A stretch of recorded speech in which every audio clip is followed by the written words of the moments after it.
Tara at ating tuklasin kung ano nga ba ang benepisyo ng saging na saba sa ating katawan.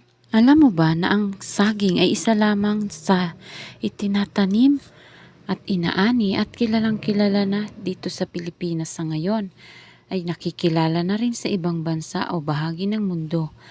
Marami sa atin ang mahilig sa prutas na ito, hindi lamang sa matamis na lasa, kundi pati na rin sa masustansyang naidudulot nito sa ating katawan.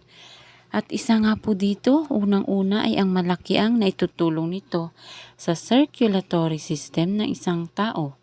Sagana kasi ito sa potassium na makatutulong rin sa pagiging malusog ng ating puso at pagbabalanse ng tubig sa ating katawan.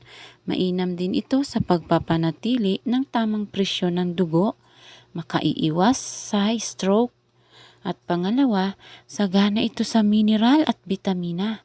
Ang pagkain ng 2 peraso nito ay tiyak na ibabalik ang ating lakas. Dahil sa taglay nitong mga bitamina at mineral, agad nitong napapalitan ang mga nawawalang enerhiya sa ating katawan. Wala itong taglay na caffeine at tanging natural na enerhiya lamang ang naidudulot nito sa ating katawan. Pangatlo, nakatutulong ito sa constipation. Malaking tulong din ito sa taong may constipated. Ang pagkain ng saging ay nakakagamot ng constipation nang hindi nagdudulot ng diarrhea. At pang-apat, nakatutulong rin ang pagpapalusog nito sa ating mga mata dahil ito ay may taglay na vitamin A. So alam niyo po ba na ito isa sa napansin ko?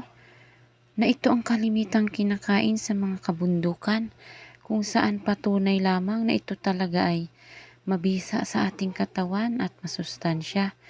At kung alam ninyo na sila pa po ang pinakamalakas lalo na pagdating sa lakas ng katawan dahil ito ang pinakamaganda nga po ang benepisyo na naidudulot ng ating pong pagkain ito. So ito po isang magandang idea na kung tayo ay may mga lupain, ito agad ang una nating itanim. Dahil ito rin ay mabisang alternatibo kapalit ng ating pong mga bigas. So ayan lang po, at kung kayo may natutunan sa ating video, maaari nyo po itong ibahagi sa iba at ipollow nyo po ako. And thank you for watching!